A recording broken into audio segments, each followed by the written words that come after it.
Hello students, welcome to this video. जो हमारा chapter number 4 है केमिस्ट्री का, class 10 science, carbon and its compounds, उसके कुछ टॉपिक्स हमने पिछले वाले वीडियो में कवर करे थे, जैसे कि हमारे आइसोमर्स हो गए, होमोलोगस सीरीज़ हो गई, ठीक है। एंड ये जो होते हैं मीथेन, ब्यूटेन, इन सबके आइसोमर्स कैसे बनाते हैं, ठीक है। ये कुछ टॉपिक्स हमने पिछले वीडियो में कवर करे थे। इस वीडियो में हम जो बचा हुआ चैप्टर है, we will cover the remaining portion of this chapter in this video. सबसे पहले हम स्टार्ट करते हैं IUPAC के नाम क्या होते हैं। IUPAC की सबसे पहले फुल फॉर्म क्या होती है, ठीक है। देखो, IUPAC की फुल फॉर्म होती है international union of pure and applied chemistry, ठीक है। International union of pure and applied chemistry, ये फुल फॉर्म होती है IUPAC की, ठीक है। देखो, इसके बाद आता है IUPAC। अगर हमें नेम देना है किसी भी चीज़ को, IUPAC नेम देने के लिए हमारे पास 4 मेन पार्ट होते हैं। प्रीफिक्स, ठीक है, प्रीफिक्स, देन होता है वर्ड रूट, ठीक है, देन होता है हमारे पास प्राइमरी सफिक्स, देन होता है हमारे पास सेकेंडरी सफिक्स। इसके बाद भी एक चीज़ होती है फंक्शनल ग्रुप, अगर वो कुछ है तो ठीक है, वरना कोई बात नहीं, ठीक है। अब हम बात करते हैं प्रीफिक्स क्या होता है। प्रीफिक्स जो होता है हमारे IUPAC नेम में सबसे आगे होता है, बिगिनिंग में होता है, और ये इसके अंदर क्या होता है, साइड ग्रुप भी हम इसके अंदर इन्वॉल्व करते हैं, ठीक है। एल्काइल ग्रुप मतलब साइड चेन भी हम इन्वॉल्व करते हैं, ठीक है। ये सब होते हैं हमारे प्रीफिक्स के अंदर आ जाएंगे। जैसे कि अगर किसी भी चीज़ के अंदर as a side group F लिखा हुआ है तो उसके लिए हम लिखेंगे फ्लोरो। जितने भी नंबर पे लिखा है उसके लिए हम लिखेंगे फ्लोरो। मान लो 2 नंबर पे CH3 लिखा है तो हम लिखेंगे 2 मिथाइल, 2 पे मिथाइल लगा हुआ है। अगर 2 पे C2H5 लगा हुआ है, ठीक है, उस पर लिखेंगे हम 2 इथाइल, ठीक है। अब बात आती है हमारे पास वर्ड रूट। वर्ड रूट क्या होता है? वर्ड रूट होता है नंबर ऑफ कार्बन एटम्स, कितने कार्बन एटम्स प्रेजेंट है। मान लो 4 कार्बन की चेन है तो 4 के लिए जो वर्ड यूज़ होगा हम वो लिखेंगे ब्यूट, ठीक है। 1 के लिए यूज़ होता है मिथ, 2 के लिए वर्ड यूज़ होता है इथ, 3 के लिए प्रॉप, 4 के लिए ब्यूट, 5 के लिए पेंट, 6 हेक्स, 7 हेप्ट, 8 ऑक्ट, ठीक है। 9 अगर कार्बन है तो नॉन लगाएंगे, 10 है तो डेक लगाएंगे, 11 है तो अनडेक, 12 है तो डोडेक। मेनली जब आप IUPAC नेमिंग लिखते हो तो जैसे इतने large number of carbon atom की चेन आपको देता नहीं है, 10, 11, 12 कार्बन की, मेनली लास्ट आपको दे देगा वो 7 कार्बन तक, लास्ट, इससे ज़्यादा नहीं देता है, ठीक है। इसके बाद हम स्टार्ट करते हैं प्राइमरी सफिक्स क्या होता है। प्राइमरी सफिक्स होता है कि हमें बॉन्ड बताना है, कार्बन कार्बन के अंदर बॉन्ड कैसा है, nature of carbon to carbon bond, ठीक है। अगर वो सिंगल बॉन्ड है तो हम लिखेंगे एन, अगर वो डबल बॉन्ड है तो हम लिखेंगे इन, अगर ट्रिपल बॉन्ड है तो हम लिखेंगे ई आइन। अगर एक भी डबल बॉन्ड है ना, एक भी, तो भी हम इन लिखेंगे, और जितने पे भी डबल बॉन्ड है वो नंबर लिखेंगे, ठीक है। मान लो 2 पे है और ठीक है, तो 2 करके हम इन लिखेंगे। समझ में आया?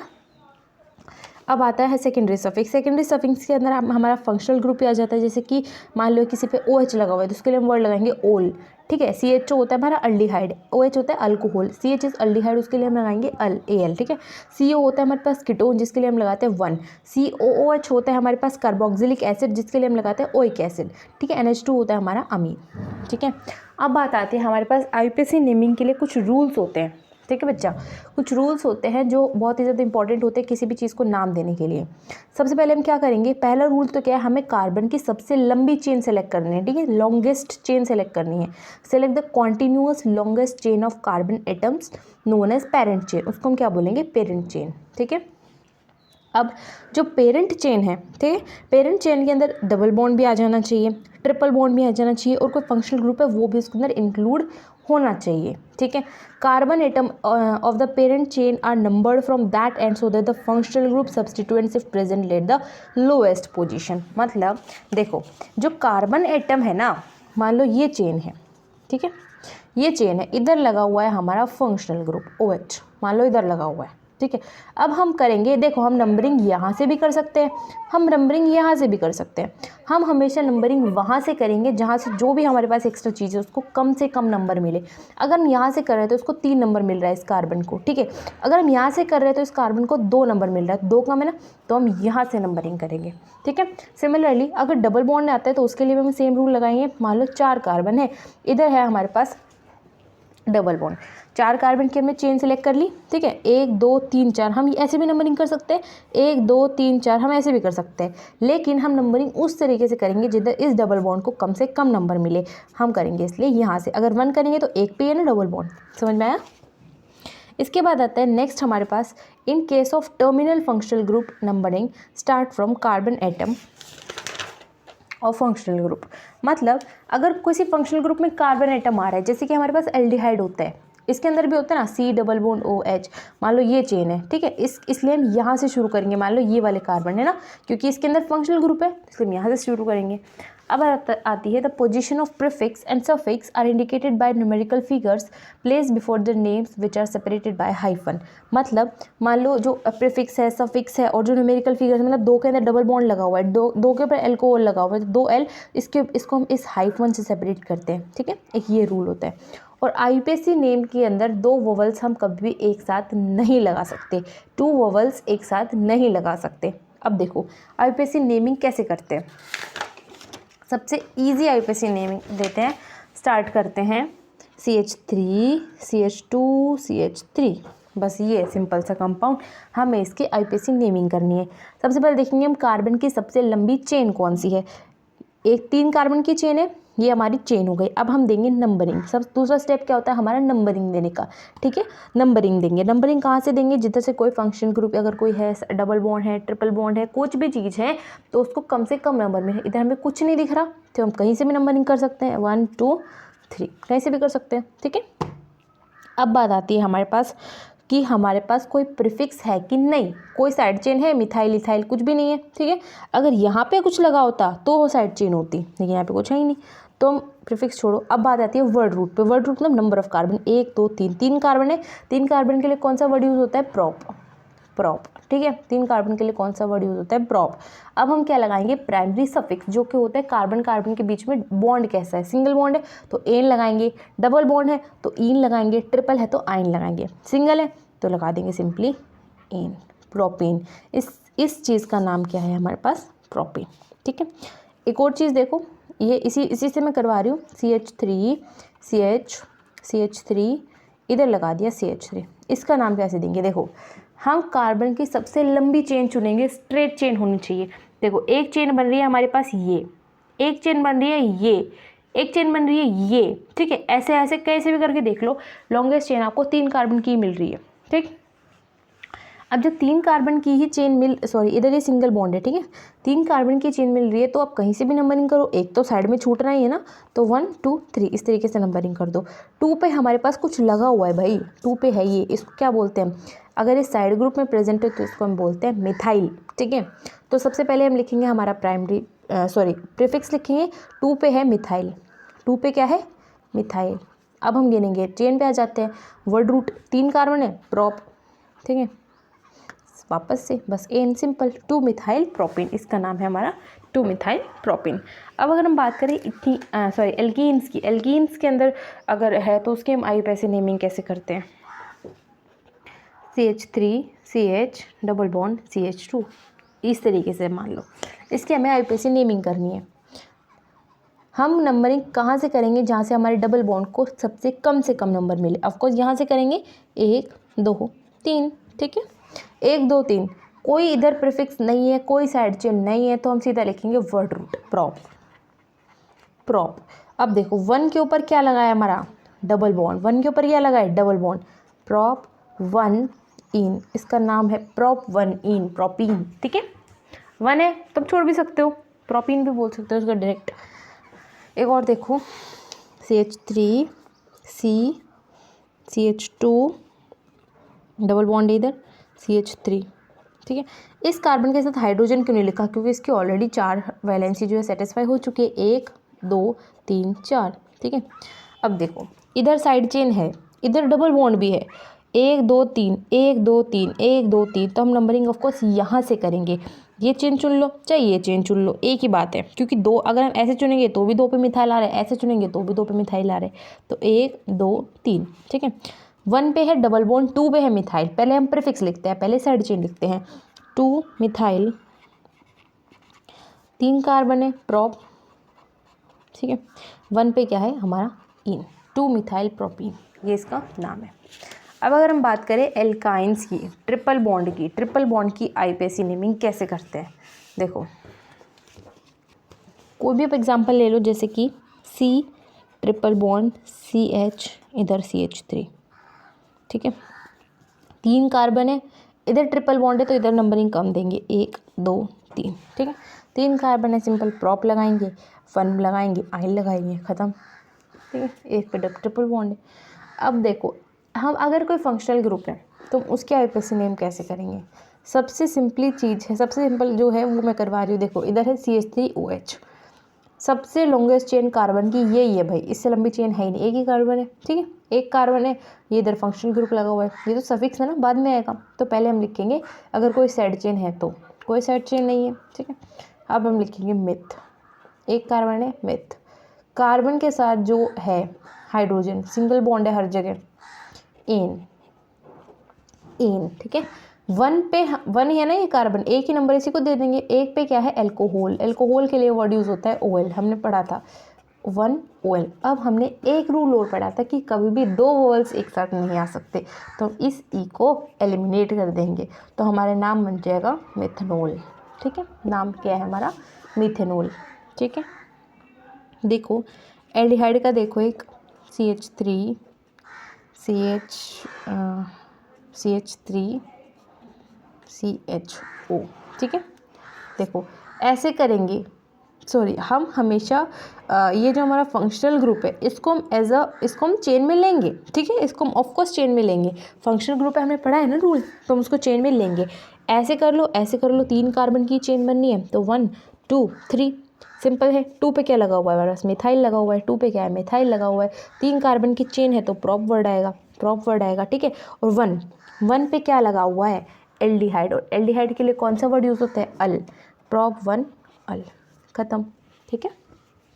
ये हो गई कुछ आईपीएसी नेमिंग फंक्शनल ग्रुप की, एल्केन्स की, एल्कीन्स की, एल्काइंस की। कीटोन में देख लो आप, कीटोन का एक चीज़ क्या होती है, कीटोन के अंदर कीटोन को हमेशा बीच में लिखते हैं, ठीक है, कीटोन को हम हमेशा बीच में लिखेंगे। इस तरीके से मान लो ये जो ऐसी डबल बॉन्ड O है, हम इसको तो लेंगे, हम नंबरिंग देखिए 1 2 3, 3 carbon of course, prop single mode an, ठीक है, इसको हम नहीं करेंगे कंसीडर कि आप सोचो ये डबल बॉन्ड है, एन क्यों नहीं लिखा, हम हमेशा कार्बन का बॉन्ड देखेंगे, ठीक है। अगर कार्बन सिंगल बॉन्ड है तो ए नहीं लगाएंगे, 2 पे क्या है कीटोन है तो 2 पे ओन लगा देंगे। ऐसे कार्बोक्सिलिक एसिड है, ठीक है, हेलो ग्रुप की भी इस तरीके से, ठीक है। इसके बाद हमारा नेक्स्ट टॉपिक आता है chemical properties of carbon compounds, ठीक है। केमिकल प्रॉपर्टी के अंदर हम अलग अलग टाइप के रिएक्शन देखेंगे, जैसे कि कॉम्बशन रिएक्शन होता है किसी भी चीज़ को जलाना, ठीक है, it means heating of a substance strongly in excess of air. ये भी 2 टाइप का होता है, complete combustion and incomplete combustion. Complete combustion क्या होता है, जो एक्सेस ऑफ ऑक्सीजन में होती है, एक्सेस ऑफ एयर में होती है, CO2 और वाटर रिलीज करती है। इनकम्प्लीट कंबशन क्या होता है, जो सब्सटेंस जो है ऑक्सीजन के लिमिटेड सप्लाई में चलता है, ठीक है, कार्बन मोनोऑक्साइड बनाता है, वाटर बनाता है, ओके, रिएक्शन भी लिखिए। इसके बाद आता है हमारे पास कंबशन ऑफ फ्यूल्स। जो फ्यूल्स होते हैं जैसे कि LPG, इसके अंदर मेनली ब्यूटेन होता है जो कि पूरी तरीके से जलता है और बहुत ज़्यादा अमाउंट में एनर्जी बनाता है, ठीक है। और हमेशा जो LPG है ब्लू कलर की फ्लेम में होती है इसके अंदर, ठीक है। The fuel which undergo the incomplete combustion produce yellow and smoky flame. जो फ्यूल इनकम्प्लीट कंबशन बनाता है वो येलो और स्मोकी फ्लेम बनाएगा। फ्यूल जैसे कि कोल है, कोक है, ये जो है कभी भी फ्लेम प्रोड्यूस नहीं करते और ये इसकी वजह से हमेशा इनकम्प्लीट कंबशन होता है, ठीक है। और क्या करेंगे, बहुत ज़्यादा धुआं पैदा करते हैं ये लोग, ठीक है। ये चीज़ें जो है हमेशा धुआं पैदा करती है बहुत ज़्यादा, इसलिए हम उनको बहुत ज़्यादा यूज़ नहीं करते हैं। If the LPG stove produces black smoky flame, it means the holes of the burner get blocked. अगर जो हमारी LPG भी ब्लैक कलर की फ्लेम बना रही है, इसका मतलब जो हमारे बर्नर के जो होल्स हैं वो ब्लॉक हो चुके हैं, ठीक है।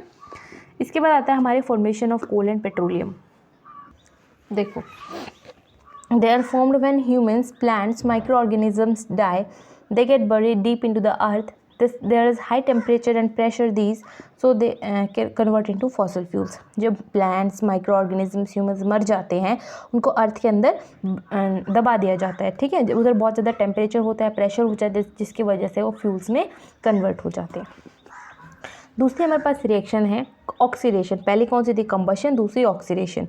The reaction in which oxygen is added as a substance, ऐसी रिएक्शन जिसके अंदर ऑक्सीजन को एज अ सब्सटेंस ऐड किया जाता है, ठीक है। इसको हम ऑक्सीडाइजिंग एजेंट की हेल्प से भी कर सकते हैं। ऑक्सीडाइजिंग एजेंट कौन, जैसे कि alkaline KMnO4, acidified K2Cr2O7। KMnO4 को बोलते हैं पोटेशियम परमैंगनेट, K2Cr2O7 को बोलते हैं पोटेशियम डाइक्रोमेट, ठीक है। इसके बाद एक है हमारे पास एक्टिविटी, ठीक है।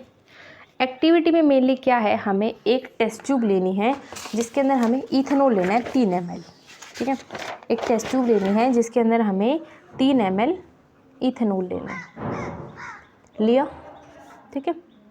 अब क्या करना है, हमें इसके अंदर 5% पहले इसको गर्म करेंगे, ठीक है। 5% सॉल्यूशन डालना है इसके अंदर हमें KMnO4 का, ठीक है। इस तरीके से ड्रॉप बाय ड्रॉप KMnO4 का सॉल्यूशन ऐड कर रहे हैं 5%, ओके। अब क्या होगा, KMnO4 का कलर तो होता है पर्पल, पता है ना सबको। KMnO4 का दूसरा नेम होता है बेयर्स रिएजेंट, ठीक है। जो KMnO4 का पर्पल कलर है, ठीक है, जैसे ही हम उसको गर्म करते रहेंगे उसका पर्पल कलर ख़त्म होता जाएगा, ठीक है। और उसके बाद कलर कैसा होता जाएगा, पिंक कलर का होता जाएगा वो, got it. Actually KMnO4 cause oxidation of ethanol to ethanoic acid. जो KMnO4 है वो क्या किया, उसने इथेनॉल से इथेनोइक एसिड बना दिया। जो इथेनॉल था इससे इथेनोइक एसिड बना दिया, क्योंकि KMnO4 क्या है, KMnO4 एक ऑक्सीडाइजिंग एजेंट है, ठीक है। ऑक्सीडाइजिंग एजेंट इसको ऑक्सीडाइज कर देगा, ठीक है। एल्कोहल OH था ना, पहले इथेनॉल था ना, इससे OOH COOH बना दिया उसने, ऑक्सीजन ऐड कर दिया, ठीक है। और उसका कलर क्या हो जाएगा, डिस्चार्ज हो जाएगा। जब ऑक्सीडेशन पूरा होगा तो पूरा कलर जो पिंक कलर का परसिस्ट हो जाएगा, आ जाएगा, ठीक है। इसके बाद है ये रिएक्शन भी है C2H5OH को जब एल्कलाइन KMnO4 या फिर एसिडिफाइड K2Cr2O7 में डालते हैं तो वो इथेनोइक एसिड में कन्वर्ट हो जाता है, ठीक है। इसके बाद है हमारी third reaction addition reaction. Addition reaction क्या होती है, हाइड्रोकार्बन शो करते हैं जो कि अनसैचुरेटेड होते हैं। अनसैचुरेटेड हाइड्रोकार्बन्स वो होते हैं जिधर कार्बन कार्बन के बीच में डबल बॉन्ड होता है या फिर कार्बन कार्बन के बीच में ट्रिपल बॉन्ड होता है, ठीक है। इस रिएक्शन के अंदर जो अनसैचुरेटेड हाइड्रोकार्बन है उसको हम सैचुरेटेड हाइड्रोकार्बन में बदलते हैं इन the presence of nickel catalyst. एक कैटलिस्ट यूज़ करते हैं निकल, ठीक है। देखो हमारे घर पे जो ऑयल यूज़ होता है, ऑयल तेल जिससे हम बोलते हैं, ठीक है, उसका हम करेंगे हाइड्रोजनेशन। हाइड्रोजनेशन मीन्स हाइड्रोजन को ऐड करेंगे। Addition of hydrogen to unsaturated vegetable oil to convert it into saturated vegetable ghee in the presence of nickel catalyst, उसको बोलते हैं हाइड्रोजनेशन ऑफ ऑयल। C+C ये है हमारे पास तेल, ठीक है, अनसैचुरेटेड। साथ में मिलाया हमने हाइड्रोजन, हाइड्रोजनेशन करना है। निकल कैटलिस्ट लिया, कार्बन कार्बन का जो डबल बॉन्ड है उसको हमने तोड़ दिया और ये जो हाइड्रोजन था आके जुड़ गया इसके साथ। ये दो तो पहले थे ना, ये दो और एक्स्ट्रा जुड़ गए। इसके बाद है हमारे पास substitution reaction. The reaction is shown by saturated hydrocarbon. Saturated hydrocarbon show करते हैं, इसको हम रिप्लेसमेंट रिएक्शन भी बोलते हैं, ठीक है। इसके अंदर क्या होता है, एक एटम दूसरे एटम को रिप्लेस कर देता है। इसकी सबसे फेमस रिएक्शन है, देखो जो हमारे पास मीथेन है, साथ में मिलाया हमने क्लोरीन। सनलाइट की प्रेजेंस में इधर से एक हाइड्रोजन होगा गायब, क्लोरीन ले लेगा हाइड्रोजन की जगह। CH 4 थे 3 हो जाएंगे, एक H की जगह Cl आ जाएगा। साथ में होगा हमारा HCl, ठीक है, साथ में होगा हमारा HCl क्योंकि क्लोरीन डाला है ना, ठीक है। इसको बोलते हैं क्लोरोमीथेन, ठीक है, इसको हम बोलते हैं क्लोरोमीथेन। अब ये जो है हमारे पास CH3Cl, देखो CH3Cl वापस से Cl2 मिलाया, तो क्या बन जाएगा CH2Cl2, ठीक है, साथ में HCl तो सभी में बनेगा। इसको बोलते हैं डाइक्लोरोइथेन, ठीक है। इसके बाद है CH2Cl2 वापस से Cl2 मिलाया, ये बन जाएगा CHCl3 and HCl, this is chloroform. ये जो बना है CHCl3, इसमें वापस से Cl2 ऐड करेंगे तो ये बन जाएगा CCl4 एंड HCl, इसको बोलते हैं कार्बन टेट्रा क्लोराइड,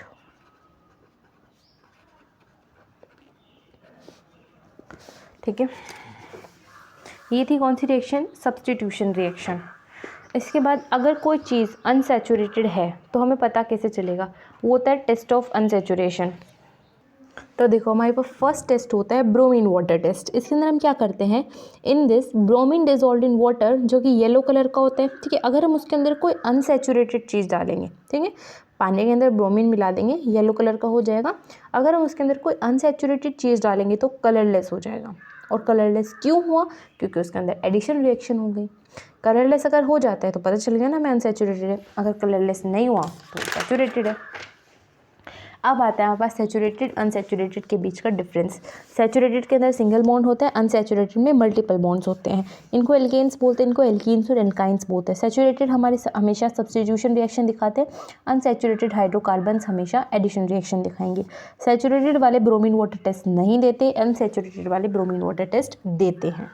ओके, इसके बाद कुछ इंपॉर्टेंट ऑर्गेनिक कंपाउंड्स हैं, ठीक है, जैसे कि इथेनॉल। इथेनॉल को हम इथाइल अल्कोहल भी बोलते हैं, जिसका फॉर्मूला होता है C2H5OH। ये हमारे अल्कोहल का सेकंड होमोलॉगस मेंबर होता है। इसकी प्रॉपर्टीज़ देखो फिजिकल, जैसे ये कलरलेस होता है, इसका बॉइलिंग पॉइंट 78 डिग्री सेल्सियस होता है, पानी में बहुत ज़्यादा सॉल्युबल होता है। 100% प्योर एल्कोहल को एब्सोल्यूट एल्कोहल बोलते हैं, ठीक है। अगर 95% एल्कोहल 5% अगर पानी मिला है तो उसको रेक्टिफाइड स्पिरिट बोलते हैं, ठीक है। पावर एल्कोहल किसको बोलते हैं, अगर 80% पेट्रोल है और 20% एल्कोहल है तो उसको पावर एल्कोहल बोलेंगे।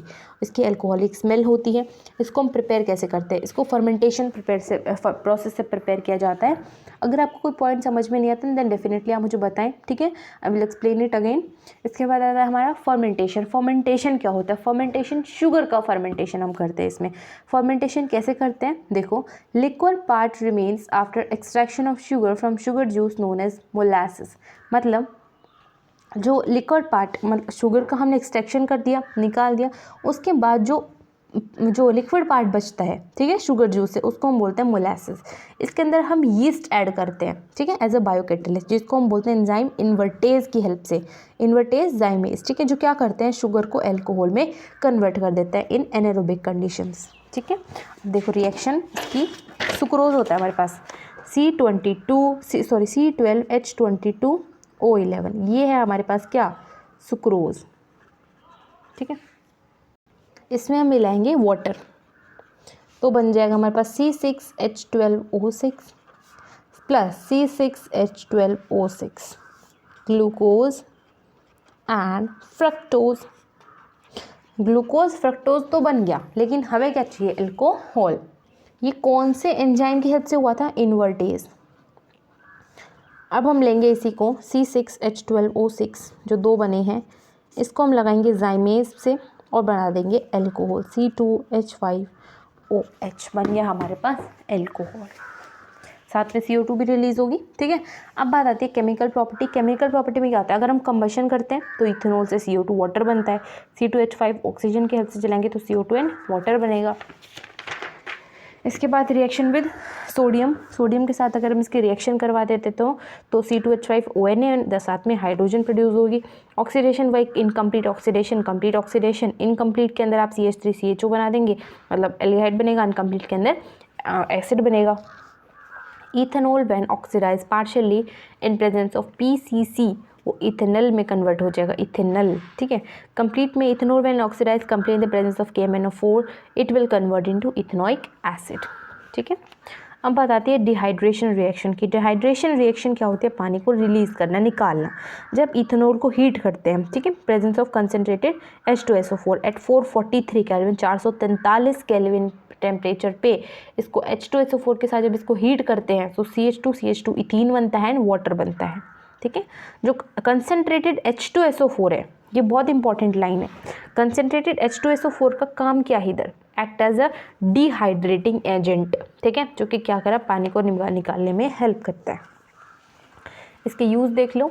इंपॉर्टेंट बेवरेज होती है in the form of beer, wine, whisky.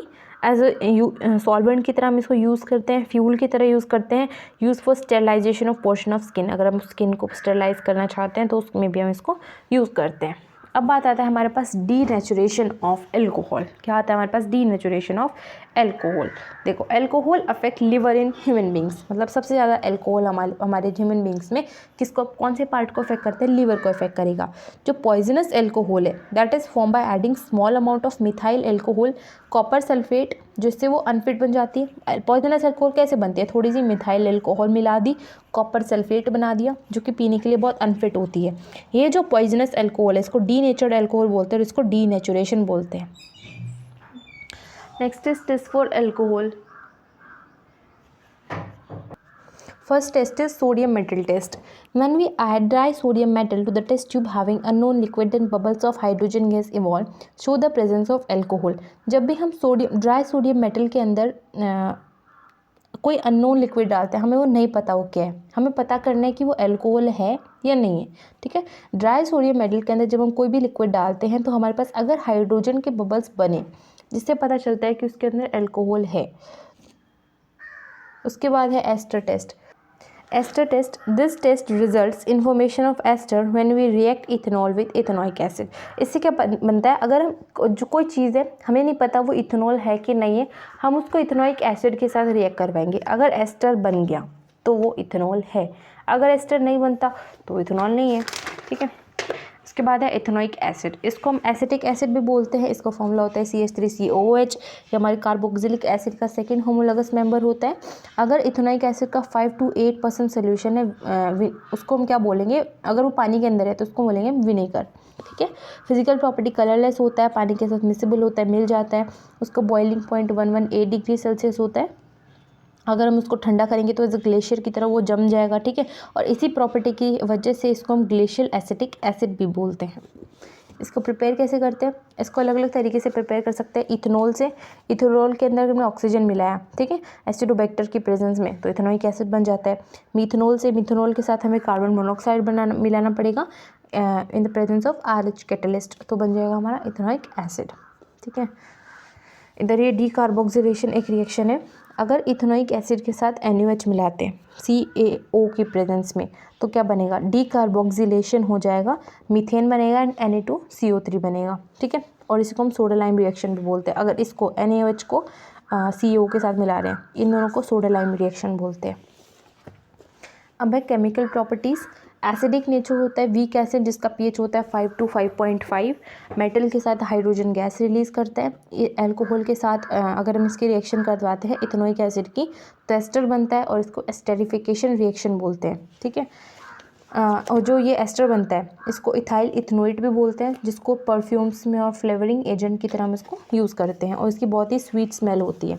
कैसे बनता है, देखो, ethanoic acid and alcohol C2H5OH। ठीक है, this is ethanoic acid and this is alcohol, ethanol. ठीक है, तो बनेगा हमारे पास इथाइल इथेनोइट CH3COO, यहाँ से H हो जाएगा गायब और ये जो C2H5 है इसकी जगह ले लेगा H की, ये H और ये H साथ में मिलके बनाएंगे वाटर। देखो, CH3COO C2H5 plus water, this is ester and this reaction is known as esterification reaction. ये इसकी डेफिनेशन है, the reaction in which ester is formed in the presence of H2SO4 और H positive ion when we react alcohol and carboxylic acid. अब neutralisation reaction, ये जो acid based जब reaction होती है तो सॉल्ट एंड वाटर बनता है, उसको बोलते हैं न्यूट्रलाइजेशन रिएक्शन।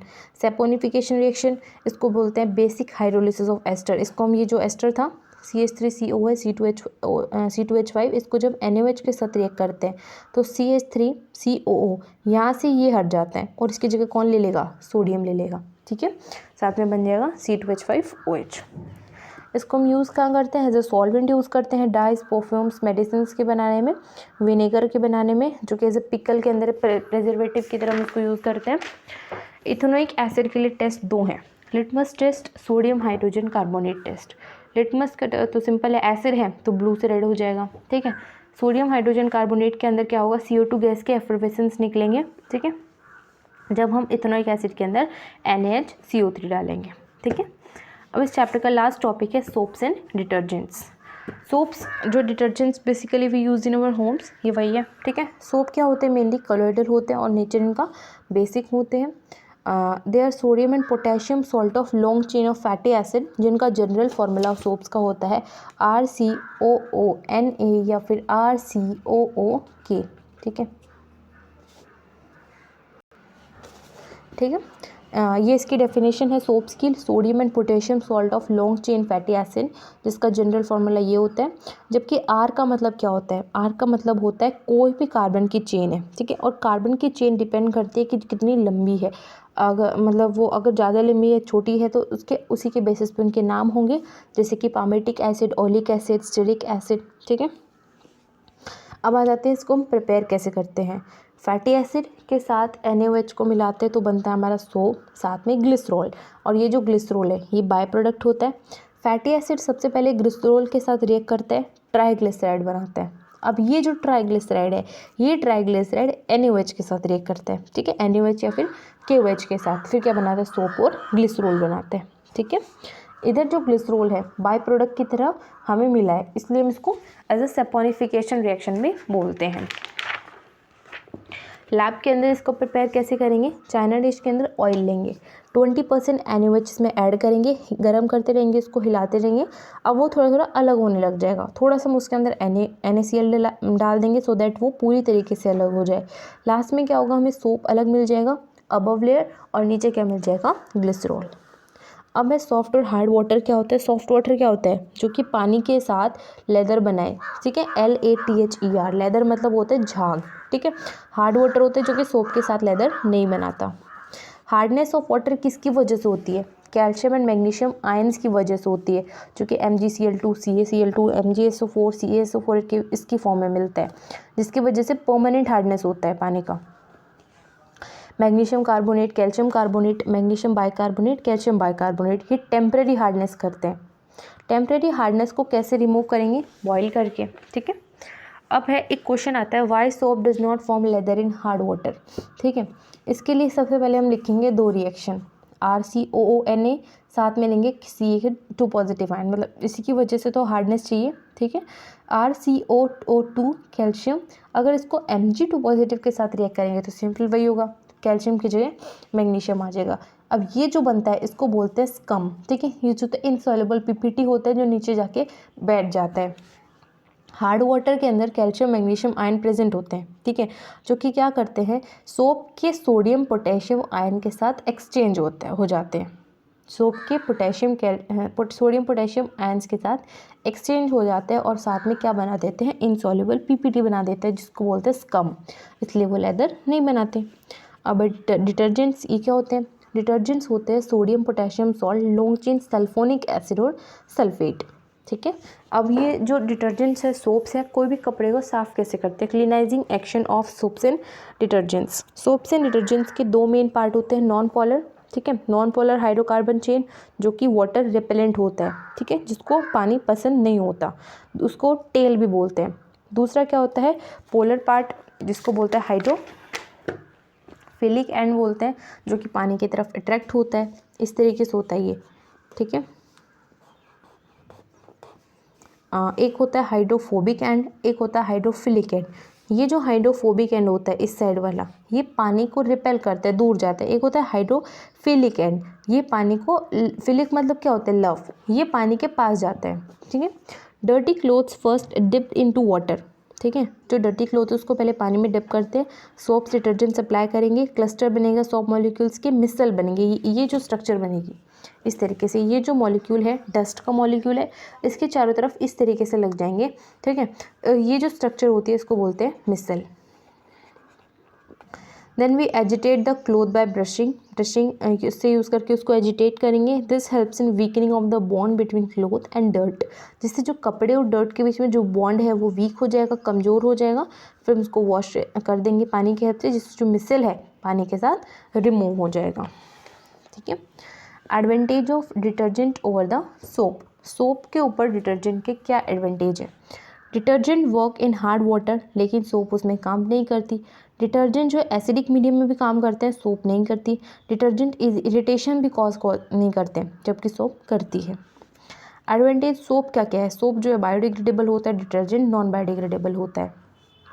अब आता है why the soaps are biodegradable and detergents are non biodegradable. जो डिटर्जेंट्स होते हैं नॉन बायोडिग्रेडेबल होते हैं, क्यों, because of the presence of branching of hydrocarbon chain, उनके हाइड्रोकार्बन चेन के अंदर ब्रांचिंग होती है, ठीक है, इसलिए उसको माइक्रो ऑर्गेनिज्म जो होते हैं बैक्टीरिया वगैरह वो डिकम्पोज नहीं कर पाते। हार्मफुल इफेक्ट्स डिटर्जेंट के क्या है, ये नॉन बायोडिग्रेडेबल है तो वाटर पॉल्यूशन कॉज करते हैं। अब सोप्स और डिटर्जेंट्स में डिफरेंस देखो। फर्स्ट एक इनकी डेफिनेशन ये, this are the sodium potassium salt of long chain carboxylic acid detergent, sodium salt and potassium salt of long chain sulphonic acid. ये बायोडिग्रेडेबल है, नॉन बायोडिग्रेडेबल है। सोप्स जो है hard water acidic water medium दोनों में काम करते हैं, ये हार्ड वाटर एसिडिक मीडियम में काम नहीं, सोप काम नहीं करता, डिटर्जेंट करते हैं। Soaps are prepared from animal fat, vegetable oil, और इनको हम कहाँ से ऑब्टेन करते हैं, hydrocarbon obtain from petroleum. Last है इधर comparison of cleansing capacity of soap in soft and hard water. इसके लिए एक एक्टिविटी है, 3 टेस्ट ट्यूब लिए हमने, ठीक है, ए बी सी। ए के अंदर हमने 10 ml डिस्टिल वाटर डाला, बी के हमने नॉर्मल पानी डाला, ठीक है, सी के अंदर हमने डिस्टिल वाटर के साथ 1 ग्राम CaSO4 डाला, ठीक है। अब हमें क्या करना है, तीनों टेस्ट ट्यूब के अंदर 5 ml सोप सोल्यूशन डालना है, 5 ml सोप सोल्यूशन, इनको हम मिलाएंगे फिर, ठीक है। इसके ऊपर उनके माउथ के ऊपर थम रख के उसको अच्छे से मिलाएंगे। अब हमें देखना है कि किसके अंदर लेदर बना, किसके अंदर फोम कम बना है, किसके अंदर ज़्यादा बना, ठीक है। तीनों के अंदर बनेगा, लेकिन किसके अंदर, तीनों के अंदर जो अमाउंट होगी वो अलग अलग होगी। मैक्सिमम ए के अंदर बनेगा, ठीक है, ए के अंदर क्या था, डिस्टिल वाटर था। मिनिमम बनेगा सी के अंदर, जिसके अंदर हमने CaSO4 डाल दिया, उसको सॉफ्ट वाटर बना दिया, ठीक है। सॉरी, ए जो था जिसके अंदर मैक्सिमम बना वो था सॉफ्ट वाटर, एंड जो सी है उसके अंदर कैसा वाटर था, हार्ड वाटर। ए के अंदर सॉफ्ट, बी के अंदर नॉर्मल वाटर, एंड सी के अंदर था हार्ड वाटर, जिसकी वजह से ए के अंदर मैक्सिमम अमाउंट में लेदर बना एंड सी के अंदर मिनिमम अमाउंट में। इसके बाद है NCERT questions, and we will do these NCERT questions in next video. Till then, thank you very much. If you like this, subscribe it and like it.